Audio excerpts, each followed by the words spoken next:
Mr. Speaker, I would like to thank the esteemed chairman of our full committee, Chairman Royce, and Ranking Member Engel, who is before us today, for their leadership and for helping us to mark up and vote on this resolution at the subcommittee and at the full committee, thereby landing us right here on the floor this afternoon. I would also like to thank my friend and dear South Florida colleague, Ranking Member of the Middle East and North Africa Subcommittee, Mr. Deutsch, for joining me in introducing this important resolution condemning the anti-Israel and anti-Semitic incitement from within the Palestinian Authority.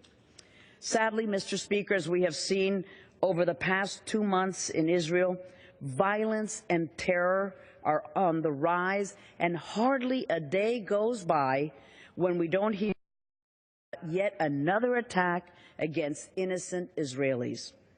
Since the most recent round of attacks began on the Jewish New Year in mid-September, there have been nearly 60 stabbing attacks, 5 shootings, and 6 car ramming attacks, resulting in 10 deaths and scores more injured. Let me repeat that again, Mr. Speaker. 60 stabbing attacks, 5 shootings, and 6 car ramming attacks, resulting in 10 deaths and many people injured, not to mention the psychological toll that these acts of terror have taken on Israelis.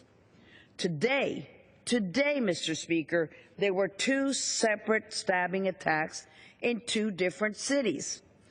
An 80-year-old woman was among the victims, showing that these random attacks can happen anywhere and at any time to anyone.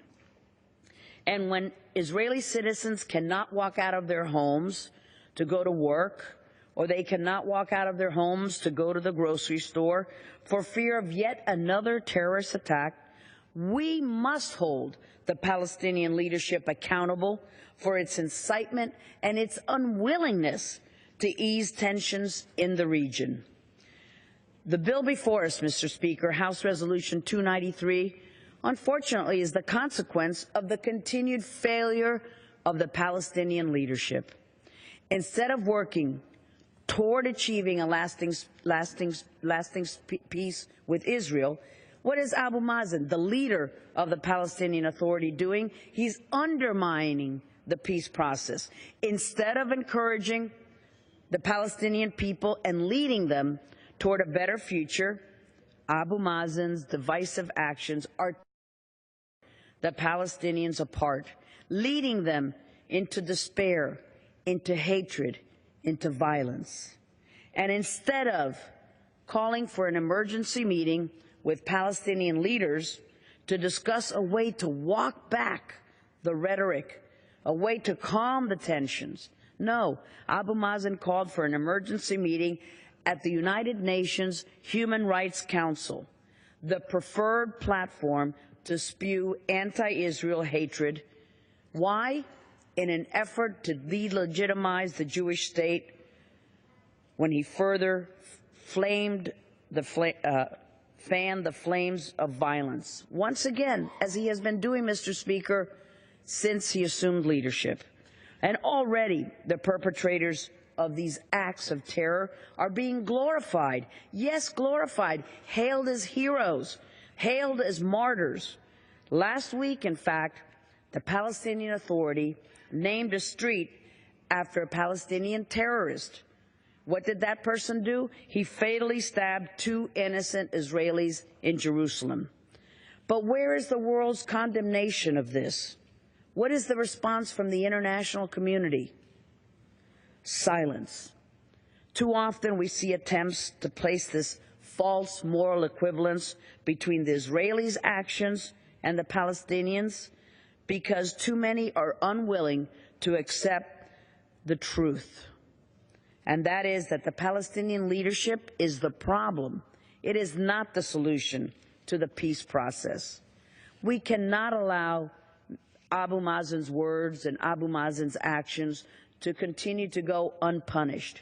Because as we have seen over the past month and a half, they have consequences, and innocent people have died. Today, Mr. Speaker, we have an opportunity to send a clear message to Abu Mazen that his words and actions are unacceptable, that we condemn these actions, and that we hold the Palestinian Authority responsible for inciting these recent acts of terror against Israeli citizens, that Palestinian leaders have been indoctrinating the Palestinian people with incitement against Israel for generations, and that is not something that is easily reversed. But by passing this resolution tonight, Mr. Speaker, we're sending a message to the Palestinian leader that this behavior will not be tolerated and it will not be unaddressed. This is an opportunity to start to hold Abu Mazen and the PA accountable for their words, accountable for their deadly actions. And I urge my colleagues to join me in condemning anti-Israel and anti-Semitic incitement in all of its form.